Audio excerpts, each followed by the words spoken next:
The Valley of the Kings, November 1922. The air is thick with limestone dust. For millennia, this desolate canyon in Upper Egypt has held the secrets of pharaohs. The sun beats down on the jagged cliffs, baking the earth into a hardened shell. Among the scattered debris and ancient rubble stands an English archaeologist named Howard Carter. He is a man driven by a singular, consuming obsession, a belief that everyone else calls foolish. For 6 years, Carter has dug through this valley. He has moved hundreds of thousands of tons of sand and gravel. He has endured blistering heat, funding cuts, and the ridicule of his peers. The consensus among the world's leading Egyptologists is absolute. The Valley of the Kings is empty. Every tomb has been found. Every royal burial has been looted. There is nothing left here but broken pottery and ghosts. But Carter is looking for one specific name, a minor king, a boy pharaoh who briefly ruled a fractured empire over 3,000 years ago before vanishing into the shadows of history. Tutankhamun. Lord Carnarvon, the British aristocrat funding the expedition, has lost his patience. The money is gone. The world has moved on. Carnarvon has granted Carter one final season, a few short weeks to prove the impossible, or pack up his tools and leave the valley forever. It is morning on November 4th. The camp is usually alive with the sounds of workmen, the clinking of pickaxes against stone, the shouting of overseers. But today, as Carter arrives at the site, there is an eerie silence. The men have stopped working. A young boy, tasked with bringing water to the laborers, has been digging idly in the sand with a stick. His makeshift tool struck something hard. Not a loose rock, not a fragment of rubble, a flat, deliberately cut stone. Carter kneels in the dirt. He brushes away the thousands of years of accumulated sand. It is a step, carved directly into the bedrock. If stories of lost worlds and impossible journeys fascinate you, consider subscribing to Wonders and Frontiers. Carter orders his men to dig. The tension in the hot desert air is palpable. One step emerges, then another. A sunken staircase leading down into the darkness beneath the valley floor, 16 steps in total. At the bottom, they find a doorway sealed with mud plaster. Carter's heart races as he examines the door. Pressed into the ancient mud are the faint impressions of oval seals. He leans in close, tracing the shapes with his eyes. The jackal and 9 bound captives, the official seal of the ancient royal necropolis. The tomb is intact. He searches frantically for a royal name, but the lower part of the door is obscured by rubble. It could be a noble's tomb. It could be a forgotten storage cache. It could be the boy king. What Carter does next goes against every instinct of an explorer standing on the threshold of discovery. He stops. He is bound by honor and a promise to Lord Carnarvon. He cannot open the door without his patron present. So, in an act of agonizing restraint, Carter orders his men to fill the staircase back in. They bury the door. They bury the steps. They roll heavy boulders over the site. For almost 3 weeks, Carter waits in the desert camp. The secret burns in his mind. Every night, under the sprawling canopy of desert stars, he is tormented by questions. Is the tomb completely intact? Was it emptied by robbers in antiquity? Is it just a pile of worthless linens? He guards the site like a hawk, sleeping fitfully, listening to the desert winds, terrified that someone might steal his life's work before it even begins. Late November, Lord Carnarvon finally arrives from England. The excavation resumes. The workmen clear the rubble once more. The stairs are revealed again. The sealed doorway stands before them. Now Carter can examine the entire door. Near the bottom he finds what he has spent his life searching for. The basket, the scarab, the sun disk, the throne name of Tutankhamun. But joy quickly gives way to dread. As they clear the surrounding debris, Carter notices something chilling. The doorway has been breached before. In the upper left corner, there is a distinct patch of different colored plaster. Ancient tomb robbers had broken in, and the necropolis guards had resealed it.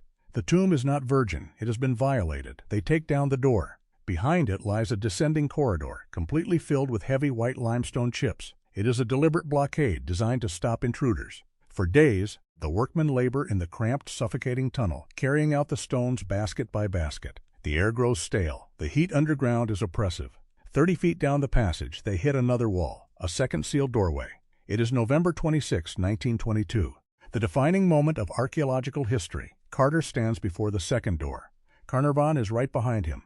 The silence in the narrow, dusty corridor is absolute. The weight of 3,000 years presses down on them. Carter takes an iron chisel and slowly taps at the upper left corner of the doorway. The plaster cracks. The stone gives way. He makes a small hole. He inserts an iron testing rod to check for dangerous gases.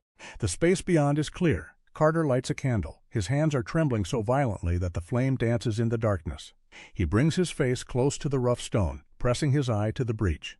Hot air, trapped for millennia, rushes out of the hole, making the candle flame flicker and sputter. At first, Carter can see nothing. The darkness inside is absolute. But as his eyes slowly adjust to the dim light of the candle, the shadows begin to resolve. Shapes emerge from the gloom, strange animals, statues, and everywhere, the glint of gold. The silence stretches. The anticipation in the narrow tunnel is unbearable. Behind him, unable to see, Lord Carnarvon finally breaks the silence. His voice is tight with anxiety. "Can you see anything?" Carter remains frozen, staring into a world that has not been seen by human eyes since the Bronze Age collapsed. When he finally speaks, his voice is a breathless whisper. Yes, wonderful things. They widen the hole. They step through the threshold. The air inside the antechamber is heavy with the scent of ancient oils and cedarwood. The beam of an electric flashlight sweeps across the room, illuminating chaos and splendor. It is not a neat, orderly burial. It looks like a storage room packed in haste. Overturned golden chariots gleam in the cold light, alabaster vases carved in the shape of lotus flowers, massive ritual couches shaped like elongated lions and cows with terrifying cosmic eyes, chests of ivory and ebony painted with scenes of hunting and war. It is an overwhelming display of wealth, but as Carter navigates the tight space, stepping carefully over scattered antiquities, he realizes something strange. There is no coffin. This is not the burial chamber. It is merely a waiting room. At the far end of the antechamber, flanking another sealed wall, stand two life-sized wooden statues of the king. They are painted pitch black, adorned with kilts and sandals of solid gold. They hold maces and staffs.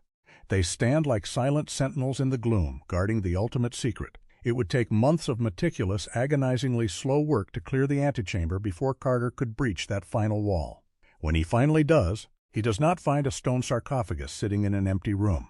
He finds a wall of solid gold. It is a massive gilded shrine, so large it fills almost the entire burial chamber, leaving only inches of space around the edges. Carter must dismantle the shrine piece by piece. Inside the first shrine is a second. Inside the second is a third. Inside the third is a fourth. It is a puzzle box built to protect a god. Finally, at the heart of the shrines, he finds a massive sarcophagus of yellow quartzite.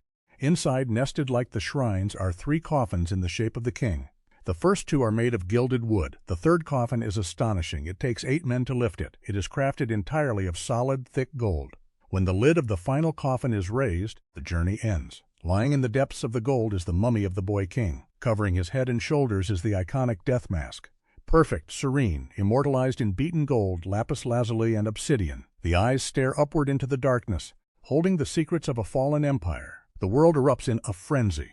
Tutankhamun becomes a global sensation. The curse of the pharaohs dominates newspaper headlines, fueled by the sudden death of Lord Carnarvon from an infected mosquito bite just months after the tomb was opened. But for Carter, the true weight of the discovery is found in the smallest details. Amidst the thousands of pounds of gold, amidst the terrifying statues and the grand chariots, Carter finds a small, fragile wreath of cornflowers and olive leaves resting gently on the second coffin. It was a final farewell, placed there, perhaps, by his young widow before the heavy lids were closed forever. The gold represents power, but the withered flowers represent human grief. Across 33 centuries, the flowers retain a faint echo of their color. They remind the men standing in the burial chamber that the god-king lying before them was also a teenager, a boy who died too soon. Tutankhamun was an insignificant ruler in life. His successors chiseled his name off monuments, tearing his memory down, trying to erase him from the annals of time. They almost succeeded. But history is deeply ironic. Because he was forgotten, his tomb was ignored. Because he was erased, he survived. Howard Carter's relentless obsession did more than unearth a treasure. He reached back across the abyss of time and pulled a lost king back into the light. The tomb is quiet now. The gold has been moved to glass cases. The dust has settled. But the journey into the dark remains, a testament to the human need to search, to dig, and to remember those who have been swallowed by the sands.